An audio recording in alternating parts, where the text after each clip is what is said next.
desta série em dezembro, então, nós pudemos observar que ela foi já anunciada há tempos atrás pelos profetas. Quando ainda Isaías mencionou que viria o broto da família de Davi, o descendente de Jessé, trazendo já a esperança para Israel desde os tempos do Antigo Testamento.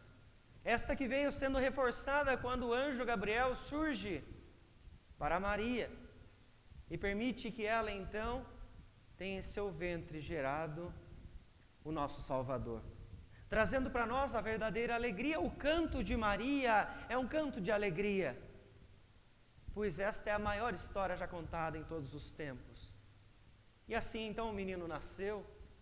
Comemoramos ao longo desses dias de maneira simbólica o nascimento do nosso Salvador, aquele que veio para anunciar a paz aos homens, a paz de Deus com os homens, como o Alex acabou de mencionar para nós, de Romanos capítulo de número 5. E esta história, portanto, ela fala sobre uma esperança, mas é uma esperança que não se limita a esta vida, porque é uma história que ainda não teve o seu fim. Essa história ela ainda está acontecendo, porque a vinda do menino Jesus trouxe esperança, alegria e paz, mas isso nos faz olhar não só para hoje, mas nos faz olhar para o nosso futuro, nos faz olhar para a nossa eternidade, nos fazendo lembrar sobre o retorno do nosso Senhor Jesus Cristo. Esta é a grata lembrança que nós vamos recordar mais uma vez esta noite, algo que jamais podemos deixar escapar de nossas memórias. Eu convido a igreja a abrir a palavra do Senhor na segunda carta de Pedro, no capítulo de número 3, para nós fazermos a leitura do versículo 1 até o versículo de número 13. Segunda carta de Pedro, capítulo de número 3, do versículo 1 até o versículo de número 13. Que diz o seguinte, a palavra do Senhor: Amados, esta é agora a segunda epístola que vos escrevo.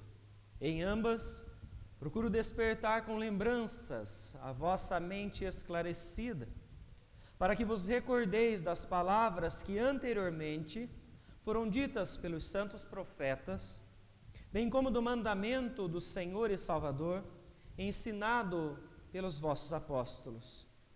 Tendo em conta, antes de tudo, que nos últimos dias virão escarnecedores com seus escárnios, andando segundo as próprias paixões e dizendo: onde está a promessa da sua vinda? Porque desde que os pais dormiram, todas as coisas permanecem como desde o princípio da criação. Porque deliberadamente esquecem que de longo tempo houve céus bem como terra, a qual surgiu da água e através da água pela palavra de Deus, pela qual veio a perecer o mundo daquele tempo, afogado em água. Ora, os céus que agora existem e a terra, pela mesma palavra, têm sido entesourados para fogo, estando reservados para o dia do juízo e destruição dos homens ímpios. Há, todavia, uma coisa, amados, que não deveis esquecer, que para o Senhor um dia é como 1000 anos, e 1000 anos como um dia. Não retarda o Senhor a sua promessa, como alguns a julgam demorada. Pelo contrário, Ele é longânimo para convosco, não querendo que nenhum pereça, senão que todos cheguem ao arrependimento. Virá, entretanto, como ladrão, o dia do Senhor, no qual os céus passarão com estrepitoso estrondo, e os elementos se desfarão abrasados. Também a terra e as obras que nela existem serão atingidas. Visto que todas estas coisas hão de ser assim desfeitas, deveis ser tais como os que vivem em santo procedimento e piedade, esperando e apressando a vinda do dia de Deus, por causa do qual os céus incendiados serão desfeitos e os elementos abrasados se derreterão. Nós, porém, segundo a sua promessa, esperamos novos céus e nova terra, nos quais habita a justiça. Vamos orar mais uma vez? Querido Deus, em nome de Jesus, diante da Tua palavra, mais uma vez nesta noite nós clamamos pelo agir do Senhor. Nós clamamos, ó Deus, pelo agir do Teu Espírito Santo, iluminando a mente de cada um de nós, ó Pai, que está acompanhando esta mensagem. Que o Senhor, ó Pai, nos abençoe, dando a nós a compreensão da Tua palavra, com a clareza, com a profundidade, ao ponto dela penetrar aos nossos corações e fazer remover qualquer vestígio de incredulidade que exista em nós, ó Pai. Que o Senhor confronte, ó Deus, os nossos pecados, confronte os nossos desejos, para que habite em nossos corações somente a verdade do Senhor, ó Pai. E que ao retornarmos aos nossos lares, à nossa rotina diária, seja a Tua palavra a nos guiar. Seja a verdade do Senhor, ó Deus, sempre viva em nossas memórias, para nós termos diante de Ti uma vida piedosa, ó Pai. É no nome de Jesus que nós oramos e desde já, Senhor, nós agradecemos ao Senhor. Amém. Irmãos, quando nós fazemos a leitura, então, da carta de Pedro, ele mostra, então, neste final, que existia um grande problema entre aquelas pessoas das igrejas, das comunidades que haviam sido dispersas por causa da perseguição do Evangelho. Isso você encontra logo no início da primeira carta, a referência que ele mostra onde estavam essas pessoas. Existe um problema nessas pessoas que é a memória. Elas estavam deixando de lembrar princípios extremamente importantes que traziam impacto direto, então, na vida dessas pessoas, na vida cristã, no serviço delas, na piedade que elas tinham, então, de viver para com o Senhor. Porque os falsos mestres, no capítulo de número 2, eles estavam infiltrados ali.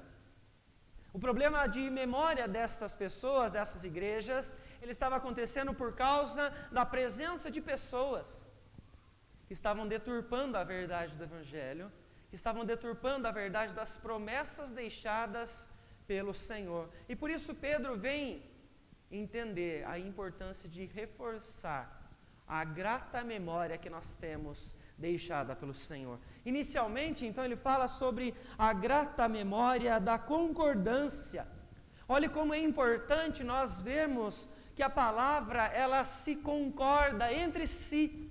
E isto, então, o apóstolo vem trazer a estas igrejas, a esses irmãos que estavam dispersos e deixando os princípios básicos que o Senhor então traz. Veja que o esquecimento, versículo de número 1 do capítulo 3, ele diz: amados, esta é agora a segunda epístola que vos escrevo, em ambas procuro despertar com lembranças, porque existiam memórias que estavam esquecidas entre aqueles irmãos, esquecidas porque a história daquilo que Deus havia feito através do povo e no povo, eles estavam deixando de lado. Isso os impedia de serem piedosos, isso os impedia de no dia a dia com as famílias, no ambiente de trabalho, eles mostrarem às pessoas a quem então eles serviam. E veja então que o despertamento, como é a palavra que Pedro usa neste momento, o despertar dessas pessoas surge como uma exortação. Uma exortação para aqueles que, como aconteceu no episódio retratado em Atos, onde o Eutico ouvia a palavra pregada por Paulo, e o que acontece com ele? Ele cai daquele local onde ele estava porque ele adormece. Assim estão muitos dos cristãos que estavam espalhados naquele momento, adormecidos. Eles estavam distantes da verdade pregada pelo Senhor e esquecidos dos princípios que permitiam então eles viverem para com o Senhor, porque eles esqueceram a história concordante que o Senhor realizou ao longo dos tempos, a história esta que está registrada na palavra, história sobre o retorno de Cristo, a esperança que nós temos, que não nos prende a este tempo, mas que nos faz olhar para além daquilo que nós vivemos hoje, que nos faz olhar para a eternidade. A esperança de que o nosso Senhor, que veio a este mundo, encarnou-se em forma humana, morreu, ressuscitou, vivo está, e que voltará, portanto, para levar a sua igreja. Isso estava sendo combatido pelos falsos mestres. Eles começaram a questionar, então, onde está a promessa da vinda deste Messias? Onde está a promessa do Senhor Jesus? Onde está o cumprimento? Porque desde que tudo foi criado, tudo permanece da mesma forma. E com isso eles tentam deturpar a pregação dos apóstolos, eles tentam deturpar os ensinos de Cristo e eles tentam deturpar o ensino dos profetas. Então veja que a presença de falsos mestres no meio da igreja não faz somente aqueles que estão pregando serem desconsiderados, terem a sua autoridade desconstruída, como aconteceu em muitos momentos com o apóstolo Paulo pelas cidades onde ele passou. Mas aqueles que tentam desconstruir a mensagem pregada hoje, eles desconstroem a mensagem pregada pelos apóstolos, a mensagem pregada por Cristo e a mensagem pregada pelos profetas ao longo de todos os séculos. E você precisa se lembrar que todos esses foram inspirados e capacitados pelo Senhor para realizar os propósitos de Deus nessa terra. Os apóstolos, nós vemos que deixaram para nós escritos, registrados para nós grandes feitos, grandes maravilhas, porque o Senhor assim os inspirou para que eles os fizerem. Paulo reforça para nós, primeira carta aos Tessalonicenses, capítulo de número 5, ele fala para nós sobre o dia do Senhor, sobre a vinda do Senhor então para levar consigo a sua igreja. João reforça sobre isso quando nós lemos Apocalipse. Ele vai do capítulo 6 até o capítulo 19, falando sobre os últimos dias e sobre os acontecimentos que virão. Mas acontecimentos que não trazem para nós medo e angústia, mas trazem esperança. Essa esperança que não se limita a este tempo, mas é uma esperança que nos faz olhar então para novos céus e nova terra. A promessa do Senhor para nós. Veja então que os apóstolos falam sobre isso, mas eles falam baseados exatamente nos ensinos do nosso Senhor Jesus. Jesus, quando ele fala, é registrado no Evangelho de Mateus, capítulos 24 e 25, ele fala sobre o dia do Senhor. Ele fala então de grandes terremotos, ele fala de guerras, ele fala do tempo onde o amor se esfriará, que não era para a igreja se espantar com este dia, porque eles já estariam sendo alertados com este tempo, que viria o tempo da tribulação, tempo este então que o Senhor Jesus já trouxe para a sua igreja ficar firmada e não se espalhar ainda mais. Os apóstolos falaram, o Senhor Jesus já falou, porque ele diz então sobre esse tempo de tribulação, em qual a igreja vai passar, no qual a igreja já está passando, no qual a igreja vai passar até que Cristo Jesus retorne. Porque nós não cremos que acontecerão 2 retornos do Senhor Jesus, mas apenas um. E então nós não cremos que existirá um arrebatamento secreto da igreja, exatamente este tema que Paulo vem então combater nas suas cartas aos Tessalonicenses. Ele vem dizer então que este dia acontecerá, mas enquanto isso não acontecer, que esta esperança da eternidade, ela esteja viva nos nossos corações. Porque Jesus já falou sobre isso. Jesus já falou porque também os profetas já foram usados por Deus para falar sobre isso. Jeremias capítulo 30, versículo de número 7, ele diz: que grande é aquele dia, e não há outro semelhante. É o tempo da angústia para Jacó, ele, porém, será livre dela. O profeta está falando neste momento de forma escatológica ao dia do Senhor. Uma dentre as várias referências que os profetas do Antigo Testamento trazem do dia do Senhor. Grata lembrança para nós. Grata lembrança para nós que vemos a concordância da palavra de Deus. A concordância que existe entre as palavras dos profetas, de Cristo e dos apóstolos. Porque nas Escrituras, Antigo e Novo Testamento, nós encontramos unidade. Grata lembrança isso para nós, porque quando você lê o Antigo Testamento e você lê o Novo Testamento, você não encontra questões discordantes, mas complementares. A revelação, ela se torna progressiva até ao fato de nós vermos o Messias prometido desde Gênesis 3,15, nascer no Novo Testamento, morrer e ressuscitar, cumprindo as promessas deixadas pelo Senhor, porque há unidade na palavra de Deus, e esta unidade para nós é motivo de alegria. Mas é contra esta unidade, então, que aqueles que nos últimos dias surgiriam, Pedro chama de escarnecedores, é contra esta unidade que eles vão, então, batalhar. Versículo de número 3, ele diz, então, que estes chegarão questionando as promessas, questionando a verdade, questionando então ainda mais profundamente a própria palavra de Deus. Eles vêm tentando colocar no nosso coração uma dúvida sobre a palavra dos apóstolos, a palavra de Cristo e sobre as palavras dos profetas. Se você remove a unidade que existe entre toda esta palavra, você remove todas as promessas que existem nela. Porque os apóstolos reforçam a palavra de Cristo, que reforça a palavra dos profetas. Retire uma das promessas de qualquer um dos tempos, que você elimina automaticamente a outra que foi reforçada. Remova a unidade da palavra, e você remove as promessas. Remova as promessas, e você remove a esperança.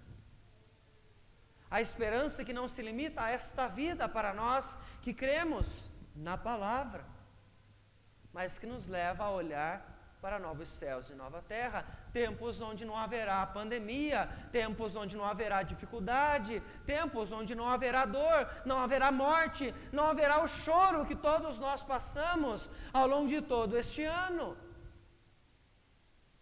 Se você retirar a unidade da palavra e dizer o Antigo Testamento já não é mais útil para nós, não vamos ler mais ele, você está anulando as palavras de Cristo, que estão baseadas nos ensinos do Antigo Testamento. Você pode então observar que Paulo aos Romanos, no capítulo de número 13, ele diz: "E digo isto a vós outros que conheceis o tempo, já é hora de vos despertardes do sono, porque a nossa salvação está agora mais perto do que quando no princípio cremos."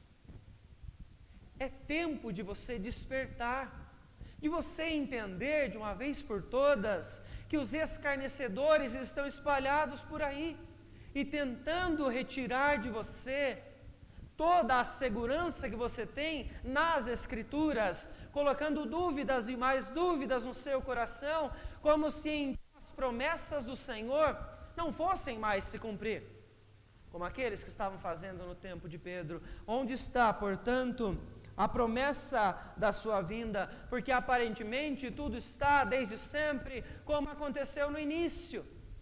Deus não cumpriu nenhuma de suas promessas, Ele não trouxe qualquer tipo de juízo, Ele não agiu ao longo de toda a história. É tempo de despertar, e este despertar que nós vemos é o sair da ignorância e então encontrar-se com o conhecimento, encontrar-se com a profundidade das Escrituras, para que você possa estar preparado a todo tempo para responder às perguntas daqueles que vierem para você e questionarem: onde está a promessa da vinda? Olha o que está acontecendo ao nosso redor. Por que Ele está permitindo isso acontecer? Você está preparado para responder isso? É tempo de despertamento. É tempo de nós então voltarmos ao Senhor, porque cada dia que passa, como Paulo diz, a nossa salvação está mais próxima. Porque o dia do Senhor está mais próximo. Porque o dia do retorno de Cristo está cada vez mais perto de acontecer. Mas Pedro reforça que a grata memória também nos faz lembrar da capacidade da palavra, não só da concordância dela. Veja só, então, enquanto os escarnecedores tentavam ensinar de forma deturpada uma verdade para aquelas igrejas, nós observamos então Pedro reforçar para eles neste momento as obras de Deus, aquilo que o Senhor fez, não somente através dos seus profetas, do Salvador e também dos apóstolos pelo ensino que eles trouxeram, mas tudo aquilo que o Senhor fez diretamente pela sua própria palavra. E no versículo de número 5, então ele inicia reforçando o esquecimento de muitos daquilo que o Senhor fez na criação, quando ele diz então, porque deliberadamente esquecem que de longo tempo houve céus, bem como terra, a qual surgiu da água e através da água pela palavra de Deus, pela qual veio a perecer o mundo daquele tempo, afogado em água. Ao esquecimento em muitos desses que tentam deturpar a verdade, deturpar as promessas, o esquecimento de que pela própria palavra de Deus, todas as coisas se fizeram. Do nada, as Escrituras nos mostram em Gênesis capítulo 1, que Deus então fez os céus, a terra, e Ele disse, haja luz, e a luz se fez, porque há poder na palavra de Deus, porque há capacidade de criar algo do nada, apenas da boca do nosso Deus Todo-Poderoso. Esta mesma palavra que nos tempos de Noé, é a referência no versículo de número 6, o Senhor então fez extinguir os moradores, porque havia se espalhado a iniquidade nos tempos de Noé, e apenas ele e sua família foram encontrados justos perante o Senhor. É a referência então ao dilúvio. Aqueles então que viviam ali foram afogados em água pela palavra, porque eram incrédulos, pereceram diante do poder da palavra do Senhor, porque se zombavam ainda no tempo de Noé, zombavam já da verdade, não acreditavam, lutavam contra as promessas que o Senhor trazia, não estavam se importando com uma vida piedosa diante do Senhor, e Deus mostrou mais uma vez a capacidade que Ele tem com a sua palavra, não só de criar, como também de destruir. É juízo de Deus. Para nós, grata memória. É grata memória para nós lembrar-nos do poder do Senhor através do ensino dos apóstolos de Cristo e dos profetas, mas também lembrar do poder de Deus. Que Ele então, ao longo da história, quando Ele quis, Ele fez descer fogo dos céus, Ele inundou então a terra de águas, Ele criou as coisas do nada, porque Ele tem esta capacidade que homem algum tem. Capacidade mostrada na história, então, que Ele usa para reafirmar, que será usada mais uma vez no dia da restauração. Veja a continuação do texto, então, como é que Pedro, ele vem trazer para nós. A partir do versículo 7, ora, os céus, que agora existem, e a terra, pela mesma palavra, vejam mais uma vez, a capacidade dessa palavra, tem sido entesourados para fogo, estando reservados para o dia do juízo e destruição dos homens ímpios. Pedro está lembrando aqui mais uma vez da capacidade que Deus tem de destruir os incrédulos pela expansão da iniquidade, como já aconteceu nos tempos de Noé. Ele vai fazer mais uma vez. Ele vai trazer juízo. E quando nós vemos a referência nas cartas de Pedro a fogo sobre essa terra, nós vemos a referência de juízo. É a imagem que Deus está trazendo para nós, de que o juízo virá, e como você observa muito bem no final do versículo 7, para a destruição dos homens, mas não de todos, para a destruição dos homens ímpios. incredulidade, mais uma vez, dos escarnecedores. O destino destes já está determinado pelo Senhor, porque eles não virão a crer em Cristo Jesus, não deixarão a incredulidade em nenhum momento, permanecerão ímpios desde o seu nascimento até a sua morte, rejeitarão a palavra.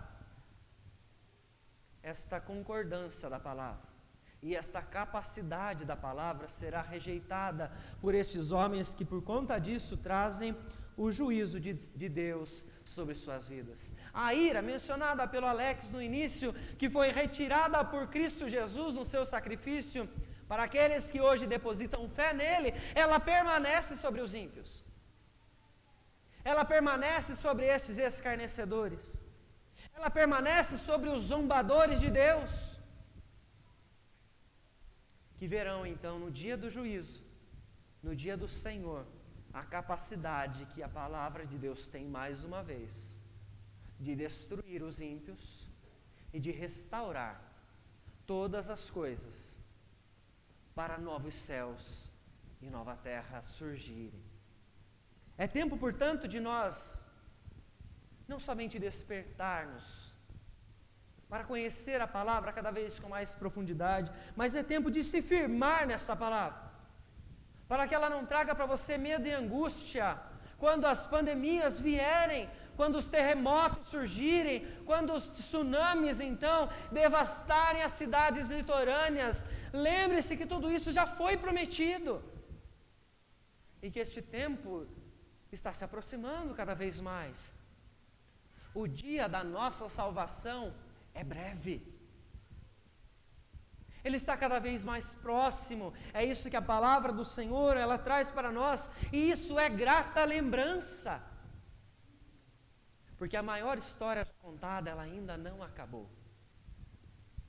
A restauração em Cristo Jesus iniciou com sua morte e ressurreição. Mas essa restauração, ela vai acontecer de maneira plena no retorno, que será único. Não haverão dois retornos do nosso Messias. No nosso Senhor haverá apenas um. E enquanto isso, nós veremos as tribulações. Nós viveremos os dias difíceis. E por isso a esperança e o conforto da palavra, elas podem preencher o seu coração hoje, se você despertar para isso. Se o Senhor está te dando este entendimento, é porque Ele está levando você a este conhecimento. Porque enquanto o juízo e a condenação trarão terror aos ímpios, a você, que entende a verdade da palavra e a esperança que ela vem brotar no seu coração, ela recorda a você, piedoso, que a salvação está próxima, que a eternidade está próxima, que novos céus e nova terra estão a um passo para nós podermos viver nesse local onde não haverá mais esta dificuldade que pesa sobre os nossos ombros, essa dificuldade que nos assola, chamada pecado. Não haverá mais isto que nos assombra desde o dia do nosso nascimento. É gratificante lembrar isso. É gratificante lembrar o que a palavra do Senhor traz ao nosso coração. Mas é gratificante lembrar não só os poderosos feitos de Deus na história, mas também de lembrar quem é Deus. Porque a igreja do primeiro século, pela presença dos escarnecedores, possivelmente estavam se esquecendo não só do que Deus havia feito, do que Deus havia dito através dos seus servos, mas de quem Deus é. E quando nós nos esquecemos o que Deus fez, o que Deus disse e quem Deus é, nós caminhamos facilmente para receber sobre as nossas vidas o juízo de Deus, porque vamos pecar, vamos desobedecer, vamos caminhar junto aos escarnecedores, vamos caminhar junto aos ímpios, vamos viver de forma pecaminosa, sem nos importar com aquilo que está acontecendo. Porque afinal de contas Deus não vai cumprir a sua promessa, afinal de contas Deus nunca falou nada, afinal de contas eu já nem sei mais quem Deus é. E assim por isso, Pedro vem inserir para nós, do versículo 8 ao versículo de número 13, a grata lembrança do caráter de Deus. Olha como é precioso você saber isso, porque o versículo de número 8, ele diz então: há todavia uma coisa que vocês não devem esquecer. Veja como ele repetiu ao longo de todo esse trecho esta expressão. Pessoas precisam se lembrar, não devem se esquecer, precisam despertar a lembrança de vocês, porque vocês já ouviram sobre isso uma vez. O que ele diz que você não deve se esquecer? Que para o Senhor, um dia é como 1000 anos, e 1000 anos como um dia. Quem é este Deus a quem Pedro está se referindo aqui? É o mesmo que é dito já no Salmo de número 90, quando o salmista vem falar, então, da facilidade que o homem tem de olhar para a sua vida e achar que ele está no controle de todas as coisas, quando Deus, num estalar de dedos, pode fazer o homem voltar a ser pó. Porque o nosso tempo é limitado. Enquanto o tempo de Deus está além desta nossa compreensão. Está além disso que nós vivemos e chamamos de dia, de noite, de tempo. Porque o Senhor é eterno. Porque o Senhor existe desde sempre e para todo sempre. Quando nós nos esquecemos que este Deus é eterno, nós nos esquecemos de que o seu caráter também é eterno, que as suas promessas, elas sempre se cumpriram e sempre vão se cumprir, não há um limite para Deus. Ele não deixará de ser santo porque nunca deixou de ser. Ele não deixará de ser perfeito porque ele nunca deixou de ser. E ele vem trazer essa referência para reforçar então sobre a promessa. Para Deus um dia é como 1000 anos, e 1000 anos é como um dia. Ou seja, ele não vê o tempo como nós vemos. E por isso, o retorno do nosso Senhor Jesus Cristo pode estar muito mais próximo do que nós imaginamos que está. E por isso nós precisamos estar preparados para o retorno do nosso Senhor, e esta é a grata lembrança que nós temos esta noite, de que a maior história já contada ainda não acabou, mas ela está próxima de encerrar, porque o nosso Senhor é eterno, e o tempo para Ele é visto de forma diferente de como nós vemos. Nós podemos partir hoje mesmo, podemos partir amanhã, mas isso não faz o nosso Senhor mudar a sua perspectiva conforme aquilo que Ele está fazendo nas nossas vidas, nesta terra e em toda esta história, este período desta breve e momentânea tribulação que nós podemos viver. Porque este é apenas uma fagulha daquilo que nós vamos viver na eternidade com o nosso Senhor, para sempre. Diante deste Deus poderoso, que é então perfeito em toda a sua eternidade. Este mesmo Deus que, como Pedro vem nos lembrar, tem o seu caráter, então uma misericórdia que vai além da nossa compreensão, como ele diz no versículo 9, não retarda o Senhor a sua promessa, como alguns julgam ser demorada. Deus não está demorando para cumprir então a sua promessa da segunda vinda, do juízo, mas Ele faz isso porque Ele é longânimo, porque Ele é misericordioso, porque Ele é paciente. Para com quem Ele está sendo longânimo? Veja o que o texto nos diz. Ele é longânimo para convosco. Com quem Pedro está falando? Ele não está falando com os ímpios. Ele não está falando com o mundo. Ele está falando com as igrejas. Portanto, quando você vê a continuação do texto, ele diz: Deus está sendo longânimo para convosco, igreja, para convosco, eleitos, para vocês então que foram eleitos desde antes da fundação do mundo, para vocês há a salvação. E enquanto os eleitos de Deus não compreenderem a verdade da palavra e não se converterem ao Senhor Jesus, Ele não vai retornar. Porque todos os eleitos vão viver eternamente no céu. Mas veja como ele diz então, é para que nenhum pereça, nenhum dos eleitos, porque ele deseja que todos os eleitos cheguem ao arrependimento. Ele não está falando aqui sobre o universalismo, que todas as pessoas da terra vão ser salvas. Não, ele está falando para a igreja, porque são os eleitos de Deus que vão ser salvos. Os eleitos são aqueles que ouvem a palavra e reagem com fé. Ouvem sobre a palavra de Cristo e se debruçam, se quebrantam, se entregam ao Senhor Jesus, porque eles foram feitos para isto. Diferente dos ímpios, que foram feitos para receber a condenação, para mostrar diante de toda a humanidade o poder de Deus quando o juízo descer sobre as suas vidas.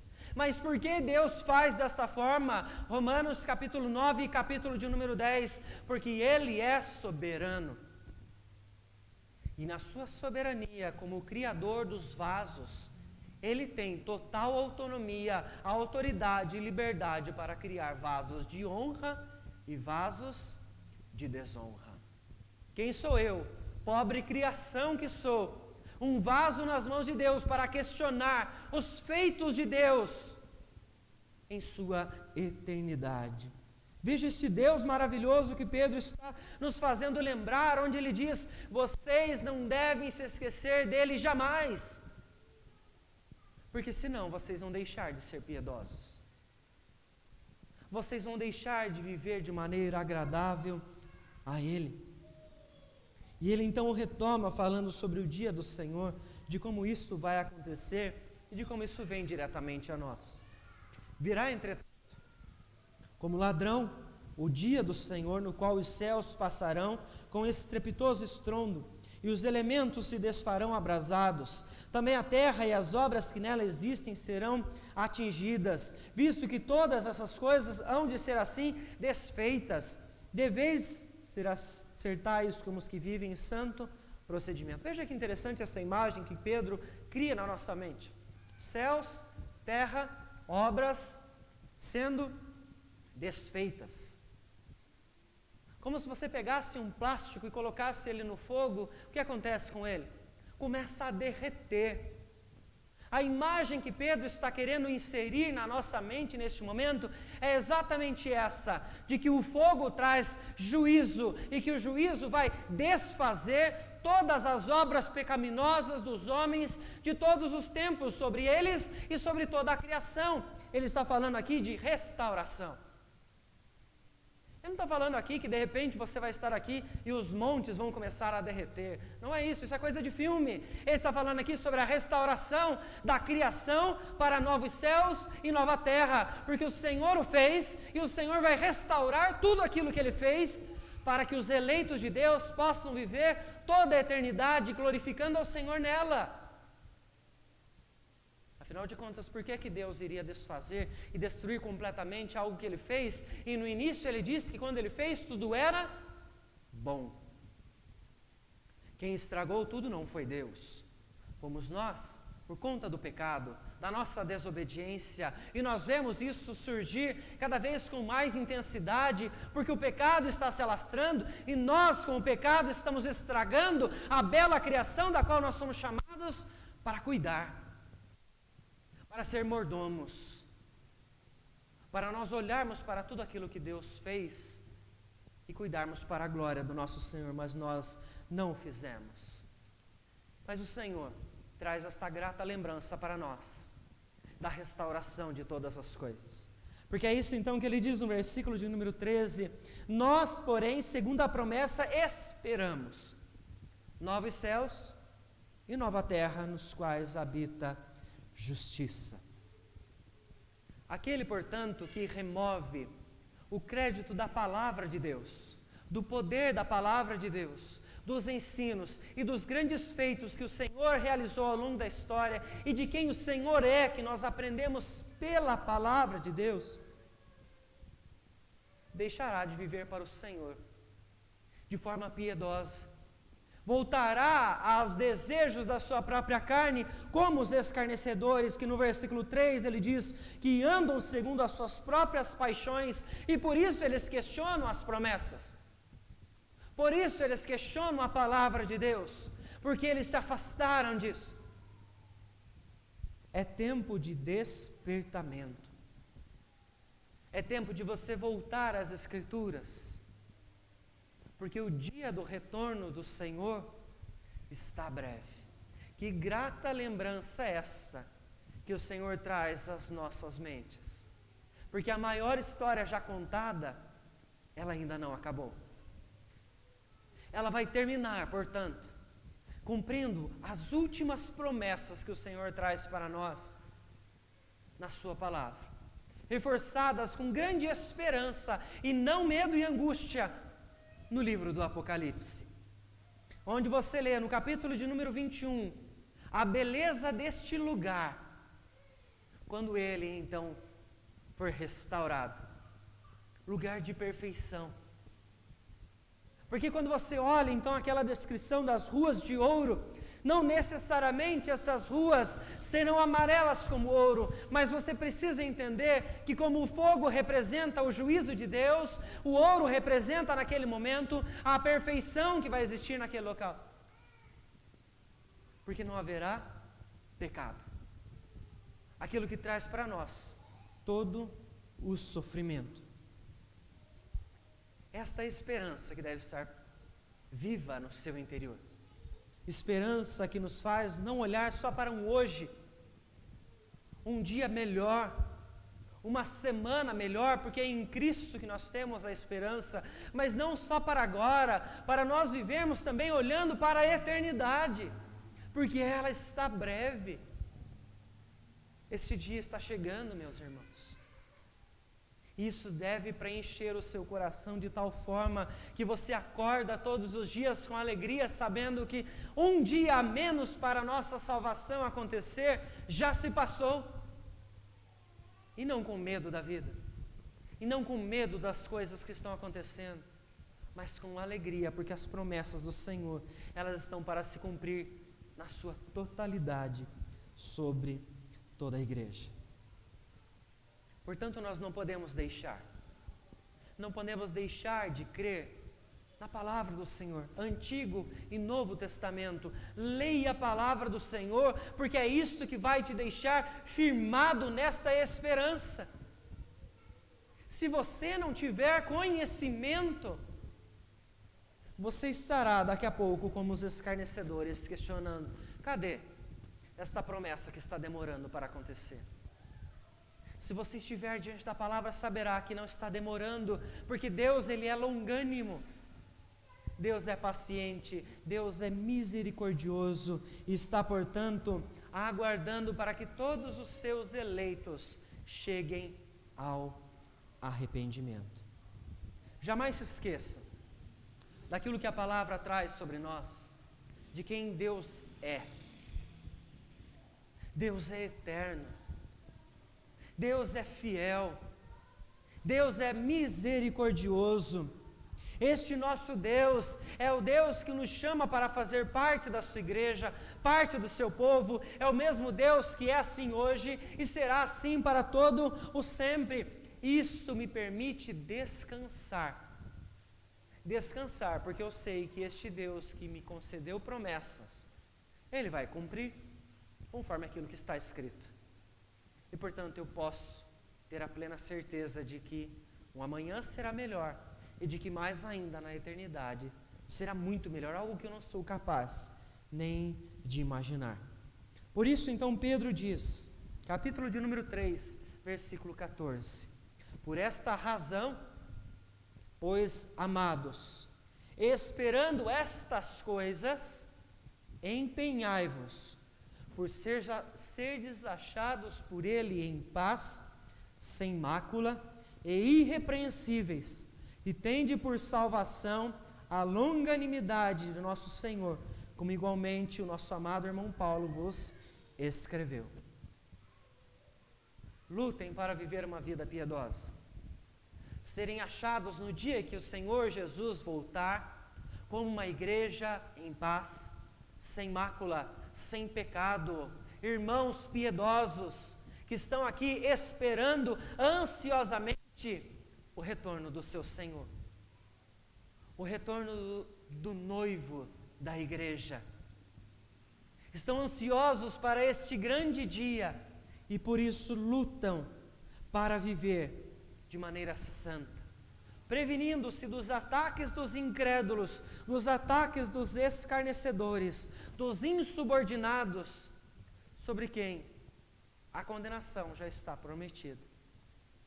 Viva a esperança da eternidade, porque em Cristo Jesus você tem sobre si a promessa de uma vida eterna sem pecado, sem mácula alguma, de uma vida eterna sem choro, sem ranger de dentes, onde não haverá mais sofrimento algum.